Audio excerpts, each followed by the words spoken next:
Welcome back to Cheese La Vida.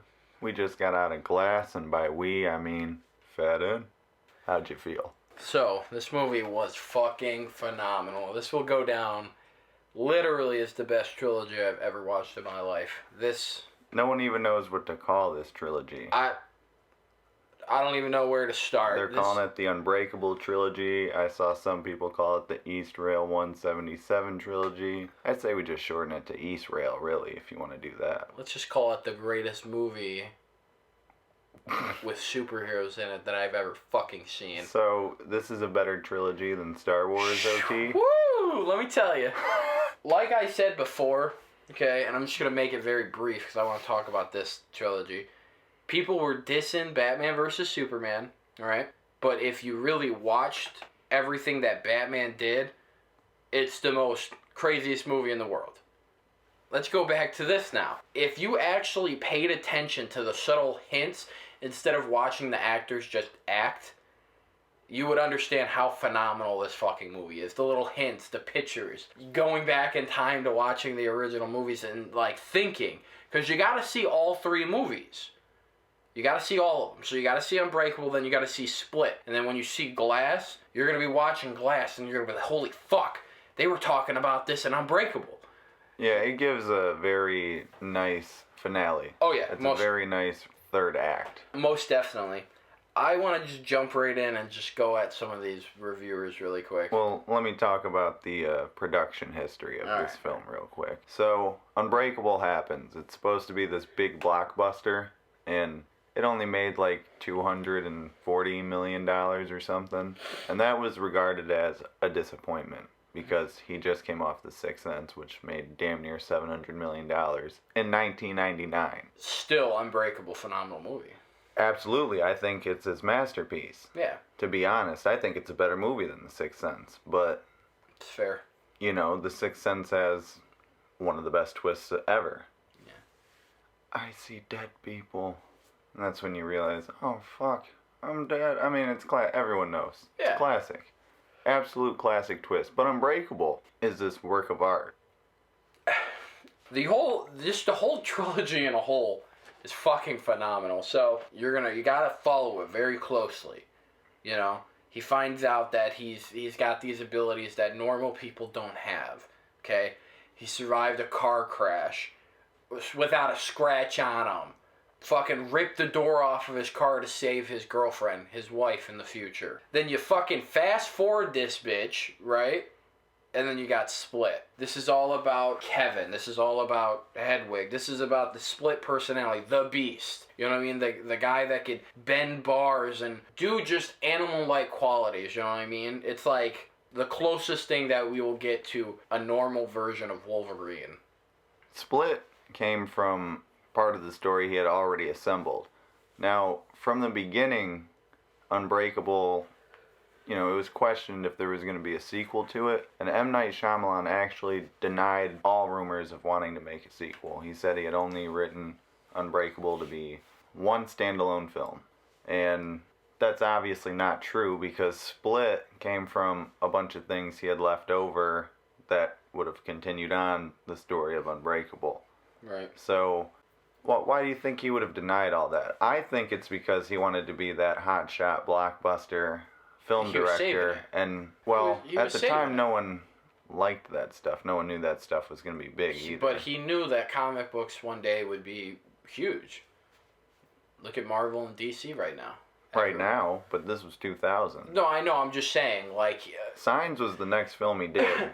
He knew that eventually that movies like that were going to just come out. He put his faith into something is what he did. He was a comic book nerd. He loved them. If I would really to get in depth about it, he was a kid reading comic books and he wanted to be like them. And I would honestly say all three of these characters are probably a split of his own personality, which in its own way is another mindfuck that M. Night Shyamalan likes to give us. You know what I mean? He's Mr. Glass. He's a comic book nerd, but he's also intelligent, right? M. Night Shyamalan's not a bitch. No, this is the Beast, you know what I mean? Then you got... I mean, he likes to stray off and do weird stuff. And that's why I personally, you know, no disrespect or anything, That's why I think he left Split and all that stuff behind. He thought it wasn't going to be a good idea because people didn't like it. And maybe subconsciously he thought people will come around someday, and we most definitely have, because by the time Split came out, we were ready for shit like that. So, Right. I think it's a little bit of both. I think he saw people didn't like Unbreakable at the time, or they weren't big on it. People liked it. It's not what people wanted to see. They wanted to see scary movies. I think that's a generational thing. I don't know. People just didn't care for Unbreakable. Maybe they wanted more action. I don't know. Let's rewind really quick. But actually, I'm going to keep moving forward. Well, no, I'm just talking about, like, Split, back though, in the day about... came from his ideas from before that he didn't use, and he used that to flesh out another supervillain. Right. So, Glass, he already had something planned for it. Because Bruce Willis in 2008 said he was still hopeful that they were going to make a sequel. And in that interview that he gives in, like, 2008, he says, I'm still hoping we do the movie where Sam and I fight. Obviously, no one knew about Split yet. They couldn't fight, and I'm sure he probably needed a way to think of how to get them to fight without actually fighting. Okay. I could see So, I think Glass, he had an idea, but it wasn't until about now that he actually sat down and wrote stuff for it. Well, I just don't think people were ready for it, is what I was trying to say. I mean, back in the day, people wanted to see certain kinds of action movies, you know. Tom Cruise jumping out of a fucking plane. Stupid shit like that. Back in the day... The 90s? Yeah. You know, you got Late comic 90s. books. You know, people are like, oh, that's kid shit. I don't want to see that. Well, they had to change comic book characters to a more mainstream aesthetic. to I mean, appeal look at to the more X-Men. demographic. In 2000, Bryan Singer, fucking pedophile, had them all dressing up in black skin-tight leather. Yep. Changed the look, made it more contemporary for the time. We couldn't have had Iron Man in 2000. People would have probably thought it was a fucking joke. Yeah, for real. And plus the CGI would have been horrendous. Oh, I can God. only fucking imagine what that would look like. I just wanted to get out the way of the film's production history, because there's people kind of confused on how this all came together still. Right. I mean, you know, just pay attention. That's all I got to say to the people that don't understand. I don't understand it. Well, then this movie's not for you. Pretty much how that goes. That's how I felt about The Vulture and their review of Glass on Snapchat. Yeah. But that's my segue into you ripping these critics apart. As I always do, I like to go on Rotten Tomatoes, even though we don't recognize Rotten Tomatoes as a legitimate review site. And I want to make it clear I don't follow the Tomatoer, which is either usually completely wrong, completely right, or just nowhere close. I just follow the audience score, which is all I care about. So the audience score is 75%. It's not bad. That's a decent score. That's a mixture of, you know, young adults and older people, you know what I mean? I will say the younger adults probably haven't seen Unbreakable. They definitely seen Split. They should have saw both of them. If they didn't, oh well. They probably didn't know there was a fucking first movie. Not even gonna blame them. People are stupid nowadays, so whatever. Tomato is at 36. Garbage. That's a horrible That's a garbage score. rating. It started at 10%. Yeah, no, this is what it's risen If up I to. was a what's the top critic or acclaimed critic, as these people like to so give them these titles, I would probably always, on every movie they're trashing, I would come after them at every angle. Well, that's kind of what we're doing right now, I guess. Yeah, that's fair. All right, let's start with Matthew Lacona, if that's how you spell your name. San Diego Reader, top critic. There are a few thoughtfully placed cameras and thrilling moments. Bruce Willis versus the Door for one. But they're not nearly enough to make the self-conscious live-action comic book worthwhile. He gave it a 0 out of 5. Wow. Yeah, so this isn't the full review. These guys like to put paragraphs. It's just a snippet. Listen, Matthew. Clearly you haven't watched anything but Marvel movies your entire fucking life. So I'm just going to leave you with this. That is the most piss poor review I've ever seen. I hope the San Diego reader fires you, and I hope you have to learn how to code. This is what Wikipedia says. I agree with this paragraph. It was panned by the consensus of critics, with some finding it underwhelming and lamenting the tone and climax, which was polarizing on audiences, although some of the performances, particularly McAvoy and Jackson, were praised. Bruce Willis has been receiving some criticism for his acting in this film. I don't understand why. This is how he always acts. And apparently it's not good anymore. Any movie you go back to, serious, not serious, you could look at any of his fucking Die Hard movies. He's got this, he's monotone. He's very understated. But the simple fact of the matter is, he comes with such fucking, I don't even know how to explain it. His monotone, usually I'd get pissed at an actor for doing that. But he's got this kind of like, yeah, I'm here. I'm gonna fuck shit up. I'll see you later. You know? So that's how he always acts. There's no need for criticism against anyone's acting in this movie. Even I guess you could say the secondary characters. You know what I mean? Mr. Glass's mom, David's son. I saw a lot of criticism on this film for the fact that Mr. Glass's mom in real life is younger than Samuel L. Jackson, and I have no idea how that's a valid complaint against the film. How can you tell?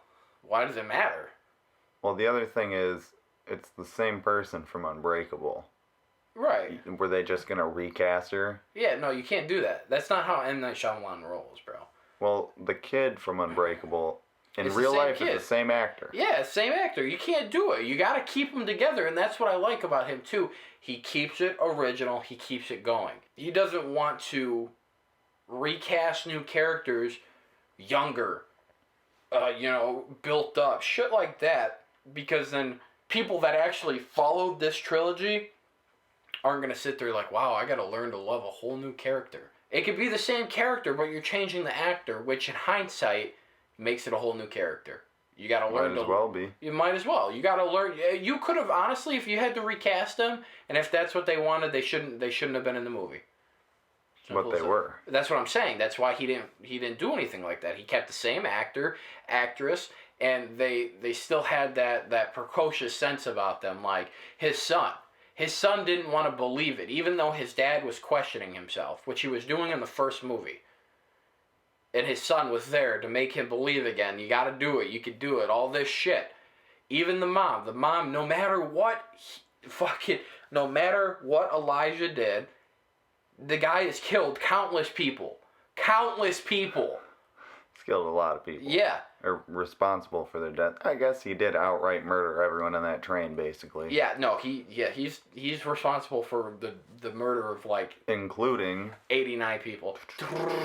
Fucking the spoilers. Beast. Yeah, James McAvoy.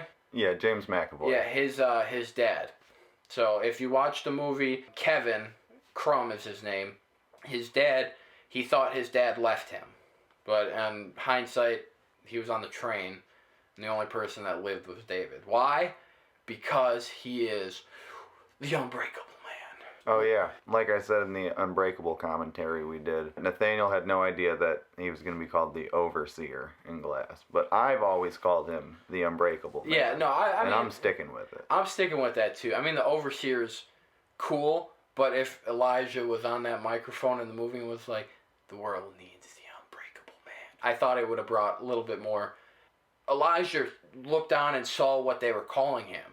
But he knew from Unbreakable that he was the Unbreakable Man. The man that could bend steel. The man that is strong. You know what I mean? If he would have said that, I think personally that would have brought a little bit more personality and more personal tensions between Elijah and David again. Like, yeah. Oh, you fucker, you're going to call me that? You know, I think that would have been a little bit better, but hey. And that's kind of what I got the feeling of where Bruce Willis was in his quote-unquote crime-fighting career.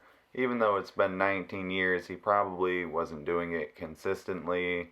You know, much like M. Night Shyamalan, he probably left it behind for a little bit. And, with the trouble with his wife dying. Yeah, it probably picked it back up. And then picked it back up to find a refuge or something. Yeah. And that's how I saw Bruce Willis. That's why I don't understand why people don't like his performance. They're like, he's not even really emoting. At least in Unbreakable, when he was being subtle, you could tell he was emotional. And I'm like, well, he's old. He's tired.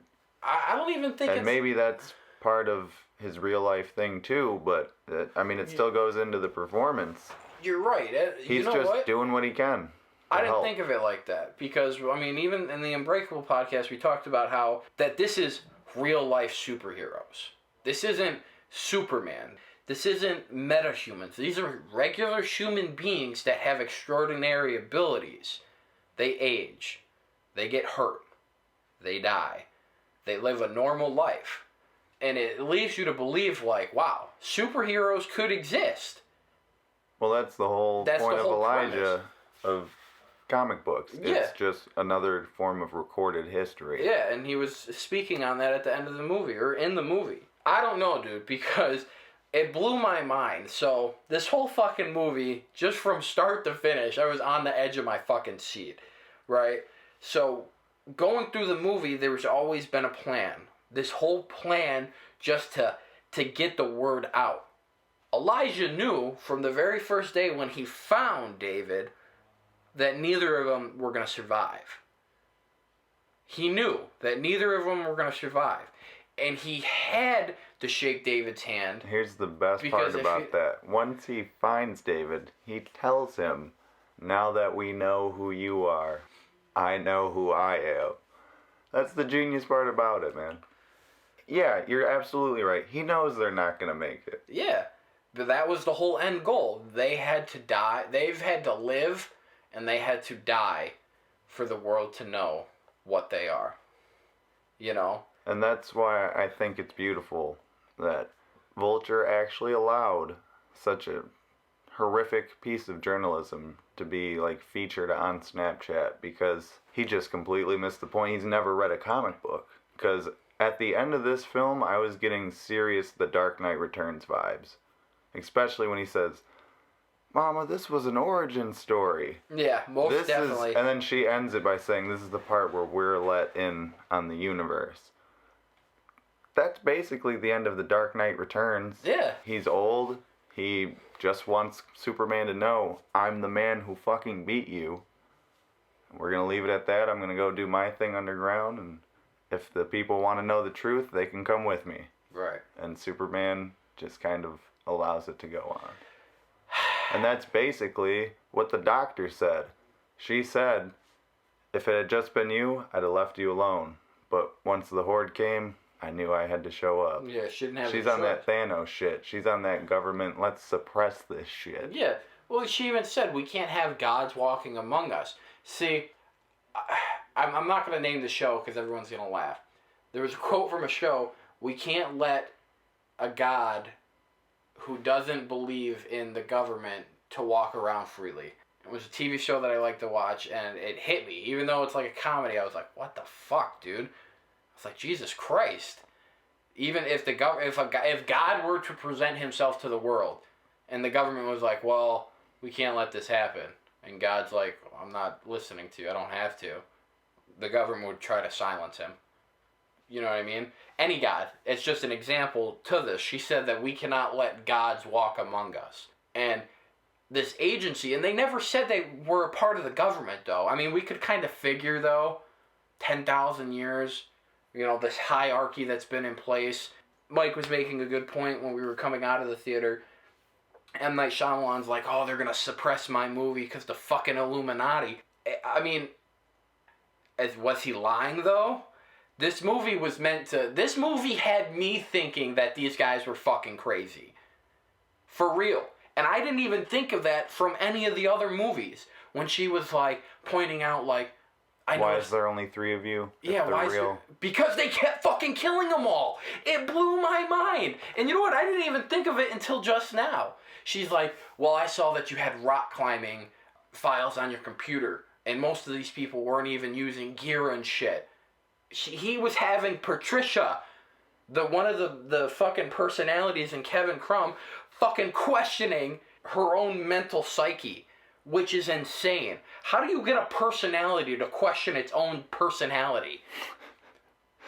It had me questioning myself about this. I was kind of just dumbfounded.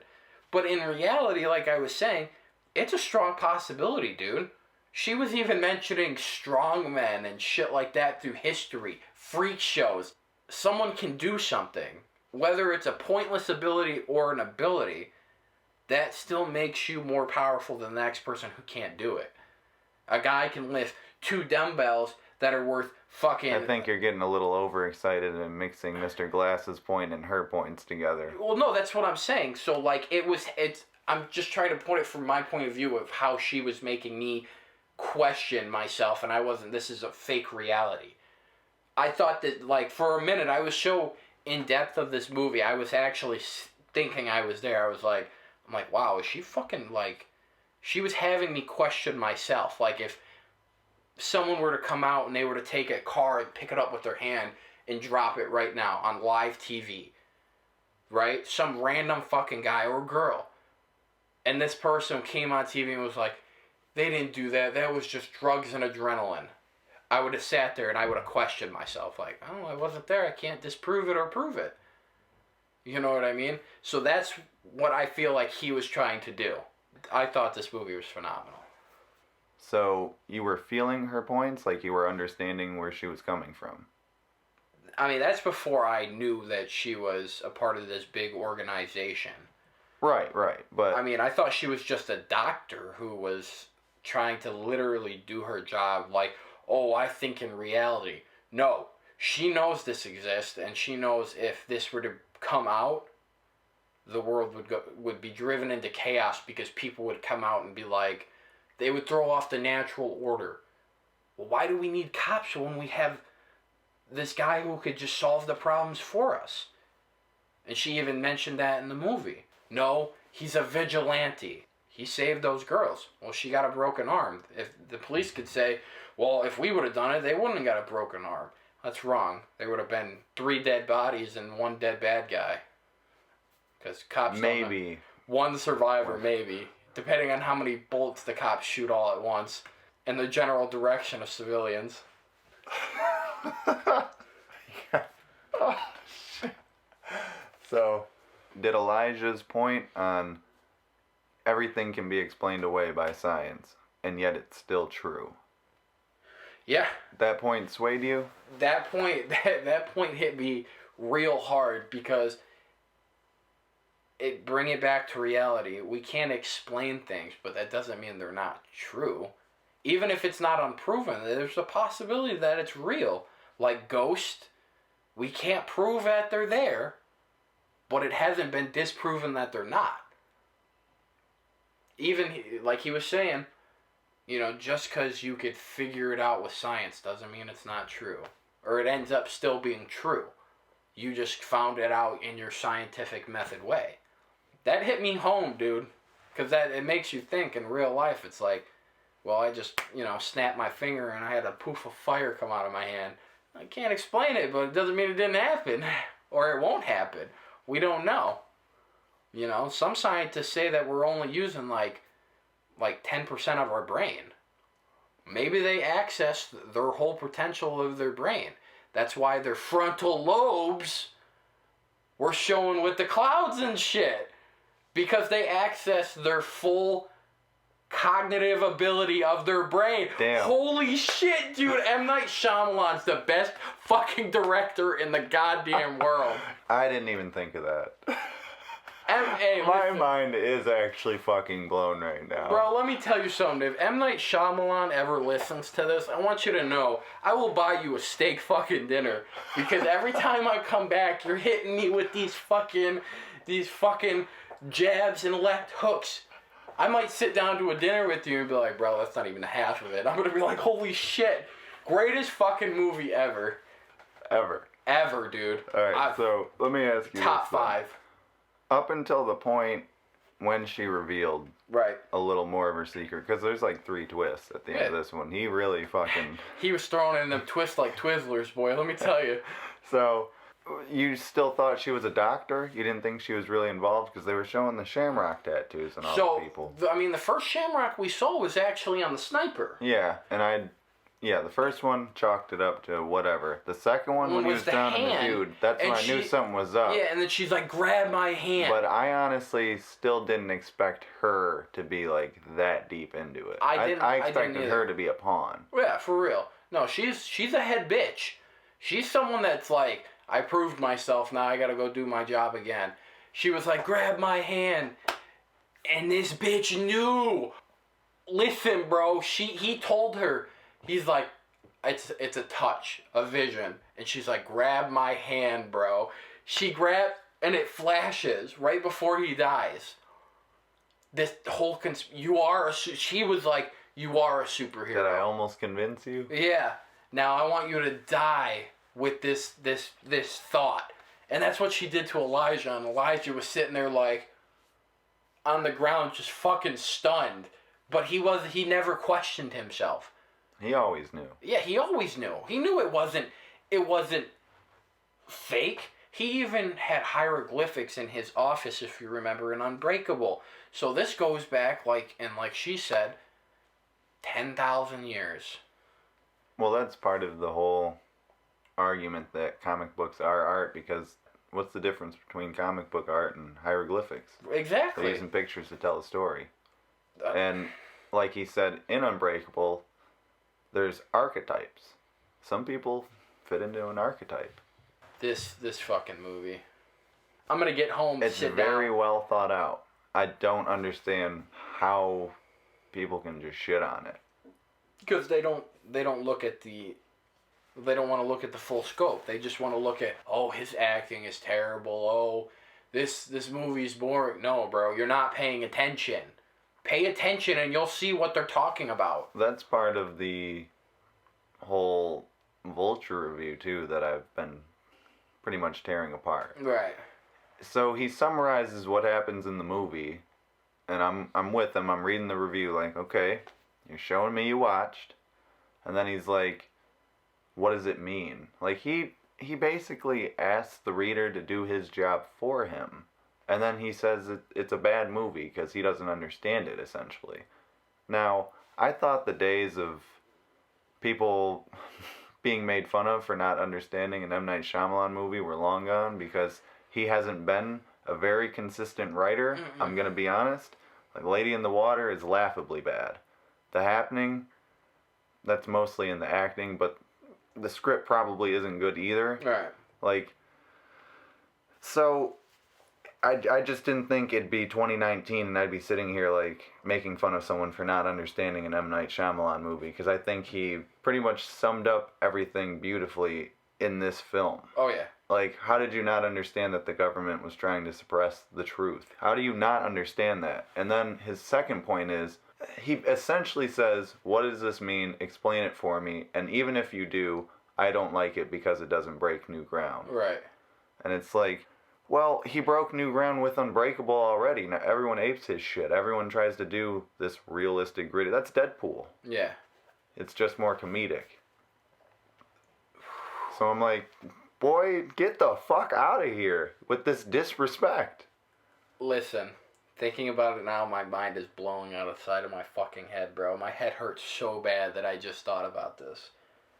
I should have known when only 3 police cars pulled up to that psychiatric hospital. The 2 first cars that pulled up, that was actual police. Because some of them were killed, and that one on the ground was so terrified he's never seen anything like this. And then David pushed all the other ones and bent the bar, right? And then she called in and said SWAT, or a tactical team, is on their way. I've never in my life heard SWAT being called a tactical team. And I'm marrying into a police family. They don't call it tactical because it sounds too harsh. She called in her guys. I should have known right fucking there when I only saw 1 cop out with a gun. 1. I should have fucking called it right there. But I had to wait. How'd you feel about the fight? Because a lot of people are saying the fight was also generic and underwhelming. They're not comic book. Elijah said it. This isn't cartoons. Yeah, I thought that was pretty self-explanatory. This was explanatory and Unbreakable. He said but some people can still bend steel. Right. That is not a fantasy. It's not. And the simple fact of the matter, this was in Unbreakable when he was up in the bedroom and he fucking choked the guy to death. Okay? It was 2 guys. One of them just happened to be a superhero. It's not going to be flying around. It's not going to be... Shooting lasers from his eyes. No. I mean, Casey even says it in the one line of dialogue when she says, "Did you know the original Superman couldn't even fly?" Exactly. They just added all that shit later to...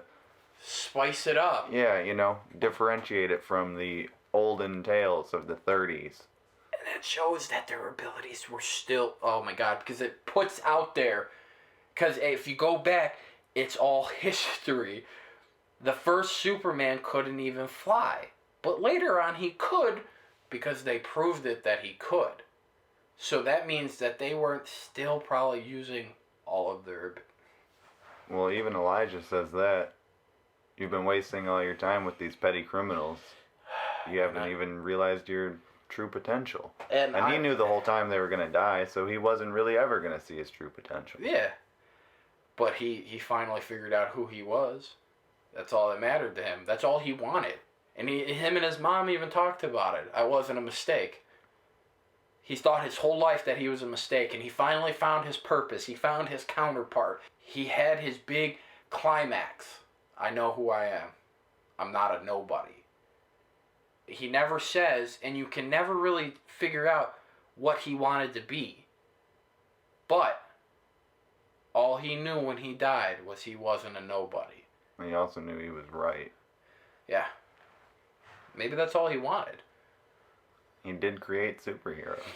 He sure as fuck did. You know, he killed a lot of people.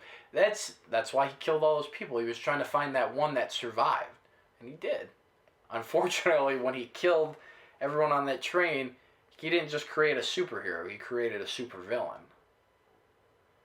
Well, because as soon as his dad died, that's when the Beast was made. He was there to protect Kevin. Everyone else came. So all the personalities, they were already there. But the Beast was created because he had to protect Kevin from the light. He says that specifically. Yeah, he didn't want him to come into reality. I don't want you to see this reality. I will protect you from it. I will protect you from everyone. And the Beast was about making the world understand pain. You need to feel what I feel. You need to feel what Kevin feels. That's why he chose certain girls, and that's why he let the girl go in Split. Because her uncle was fucking raping her or molesting her. That's why he let her go. Why did he let you go? I already felt all the pain in the world I could. There's nothing he could do to me. That's cut and dry. That's $1 million idea right there. Well, it's more like a $200 million idea. Fucking shit was dope, bro. Shit was dope. Would you like a peanut butter and jelly sandwich? Shit was so clever. I don't know, dude. This trilogy was amazing. Is there any downsides in this film, do you? No. I honestly don't really either. Honestly, my main problem is that the staging, the first time I saw the film, the staging and blocking, which would be an M. Night Shyamalan directing problem, but the second time I watched it, the more I noticed the layout was actually consistent. So when the police first show up with the shields and they go in to stop the fight, and then David pushes them into the one of those shipping large container. Yeah, like one of those large shipping containers, and he bends the steel bars to close it shut, and the Beast fucking kills all 4 of his. But when those people show up, I thought it was weird that Mr. Glass was still off to the side just chilling. But the second time I saw it, the layout made sense. So I don't know if maybe I just wasn't paying attention, or I was too wrapped up into it, or maybe I just still thought it was weird that the smartest man in the world was basically left unattended. But that was weird at first. Made more sense the second time I saw it, though. Right, because, I mean, he could have left. Yeah, he could have did something, could have rolled off. That is part of his whole plan, was to videotape. That was another one of the twists, was that he videotaped everything, sent it to, all 3 of the, what would you even call them? Uh, like David's son, Casey, the friend of Kevin, and his mom. I don't know, the minor characters, the rest of the main cast. You could call them minor characters, but quite honestly, they're representatives. I don't know, whatever you want to call them. He sends the video and audio to them, and they make that shit go viral, so everyone knows. They needed to know. So I can see it. Just the first time seeing it, I was like, they just left him there. I don't know, just kind of weird. And then the other scene was when they had M. Night Shyamalan himself in it, and I told you, I was like, this scene's kind of pointless, but it's a little funny. They could have not put him in that scene, and then when... They could have just cut straight to David on the next walk, They could have, but I think it's... I think it was good for the reason, like, it was an enlightening moment. That David questioned himself. Went up to him in the first movie, couldn't find drugs on him. Then he remembered he already sold them. And then he sees him, and he was staring him down hard, and he was like... Well, he sees him years later. Yeah, years later, and he's like, I remember you. He's like, yeah. He's like, you're a security guard at the stadium? And he said, like, 15 years. And it was that hard stare down. He was like, yeah. I used to hang out there in my youth with some bad kids. Exactly. If you watched Unbreakable, you'll know that he went after him, couldn't find anything, he couldn't prove it, so that made him feel like his vision was just him thinking. But as it progressed, he was like, okay. And that's where it gets to the subway scene where it's like, I went up to touch this guy, I touched this guy. Well, this guy ended up killing someone and, got 2 kids locked up in a house with dead bodies in it. I need to go after him rather than the other guy. The other guy was a piece of shit, but the murderer was more important. So, I think it was just an enlightening moment for him. Like, yeah, I made the right decision. I made a superhero decision. You know what I mean? Judgment call. You got to do that sometimes. Because he's a real person. Like the butterfly effect? Yeah, I mean... David doing that maybe caused that guy to rethink his life. Exactly. Like, oh shit, I almost got caught. I had a bag of Coke or whatever he had on me. You know what? Maybe I should stop doing this. And then just so happens that same night, some other dude, gets his ass beat for murdering these children's parents. Yeah. And he's like, you know what? Maybe this life of crime ain't for me. That's just how it goes. Now that is an interesting thought. I honestly, first time I saw it, thought it was just like a throwaway comedy scene for M. Night Shyamalan to flex his directorial might. Right. Like, I could do whatever the fuck I want. If I want to be in this, I'll play every character. So, but that's actually pretty interesting now that you say that. I guess I didn't think about that. It's the super... And that's really his gift, isn't it? Yeah, it's the superhero. I changed someone's life rather than doing it for him. Just out of ability rather than beating your ass. You got another critic you want to shit on? Yeah, I could shit on another critic really quick. I like shitting on critics. Brian Lowry, CNN. Your favorite? I fucking love CNN. It's the best news station in the world. For those intrigued, but not anticipating too much, it's a sort of flawed but reasonably entertaining effort that could be viewed as glass half full. I just want to congratulate you on your amazing, witty comment. First off, phenomenal movie. Second of all, I don't even know what to say to that. That's just like a shitty, like, you didn't even give... You're just criticizing it. You're not even giving any pointers of why it's bad. And that's why all these fucking critics are annoying, because they don't point out what's wrong with the movie or why they didn't like it.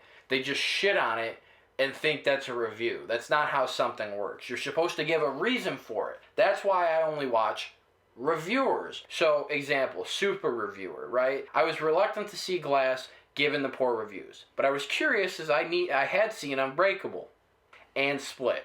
That's the kicker. And waited to witness the conclusion. I was sitting in the theater waiting to let down and honestly, I really enjoyed it.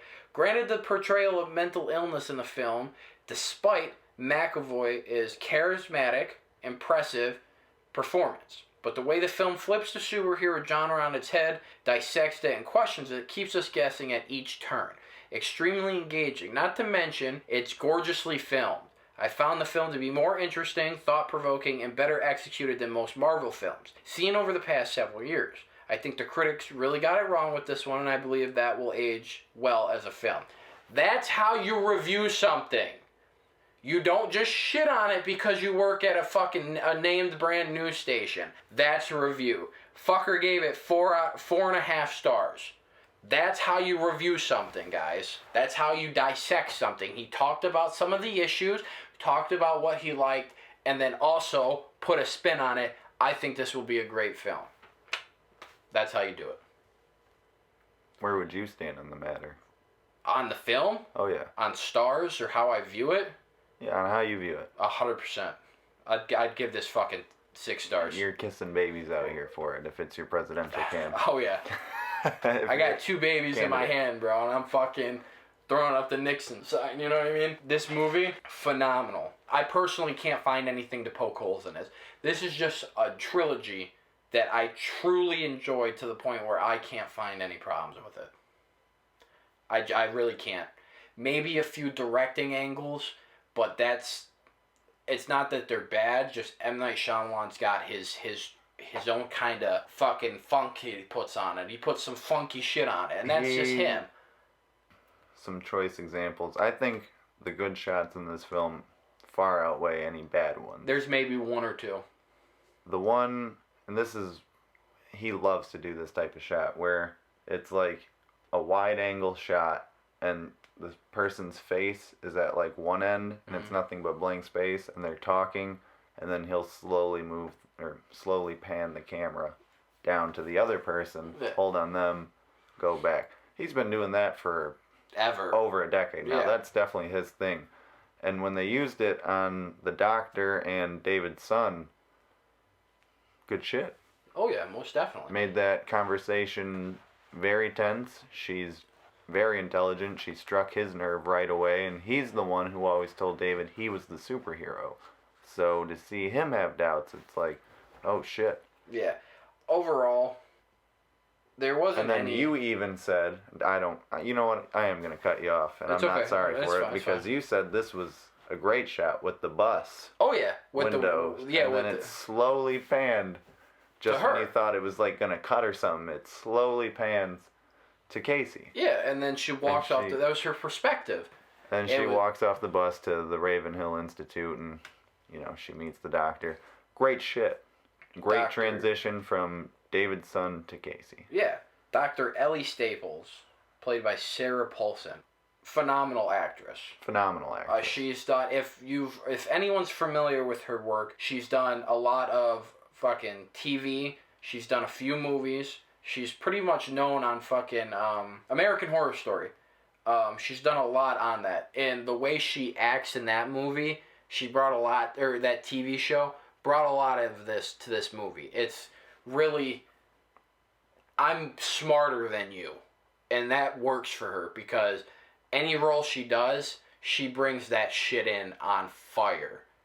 I don't even know her, and she just looks like, if I talked to her, I would feel stupid. She would talk down to you. I really feel like that. Like, she's like, oh, I know. Like, have you seen that new movie? I've already saw it. My only problem with her, really, was that she truly thought she was smarter than Mr. Glass. That part, yeah. She was... Come on, now. I mean, this is Elijah Price. If you could put anyone against Elijah, though, that would be intelligent, that'd probably be the only person. I guess. No. We see how well that turned out for him. She was like, that buys us time. It's so she can mobilize her team. No, bitch. You fucked up. You should have had them in that tunnel. You should have went down and got him. You should have risked it all because you fucked up. And you're the one that's getting a bullet in your goddamn head. That's why she was walking on the hallway, screamed at the top of her lungs. She knew she fucked up. She's like, I should have went after him. Because if you saw it, she kind of questioned herself, like, why would they go through the tunnel? Either way, that buys us time. What's in the tunnel? Why would they have a security system in the tunnel? That's just silly. They fucked up. They fucked up bad, bro. Elijah was like, this whole time, like, he Does he steal the show, or does McAvoy steal the show? I definitely think McAvoy is the main the main guy. Elijah, we all know Elijah pulls the strings. We all know he's my favorite. I mean, no doubt, he's probably one of my favorites. But at the same time, this whole plan wouldn't have worked if the Beast wasn't there. True. He would have sat in his chair and he would have probably got lobotomized. You know, he's not going to be able to go and find another villain. You know, he created... But he did birth one. He did. I think McAvoy kind of steals the show. With the split personalities, the Horde, the light. It shines a real light on actual mental... Yeah, he fucking killed it. Yeah, it shines a light on mental and schizophrenia. All that shit, you know. I think he did a phenomenal job. Especially when he got shot at the end. It was his relief. Casey was there with him. And it was kind of like... I mean, I don't want to say that she loved him like that, but at the same time, it's like she felt genuine love for a human being who knew that there was nothing. It was how he was raised, you know. It was how he saw the world in the same way. Yeah, it was genuine human love for another person's life. Compassion. Exactly, and that's all he wanted because his mom was beating him and fucking. That's why he got all those scars on him. His mom was taking a fucking iron to his goddamn chest and his body. And he just wanted compassion. He wanted love. He needed someone to... he needed a woman to pull him out of the fucking darkness. And that's what she did. He got shot. Everyone started coming out and trying to talk and stuff. And he's like, no, I want it. He's like, I'm going to stay in the light until the end. You know, and that was that big climax, like, I'm finally free. I don't need anyone anymore, you know? We'll end it there. That was beautiful. Sayonara.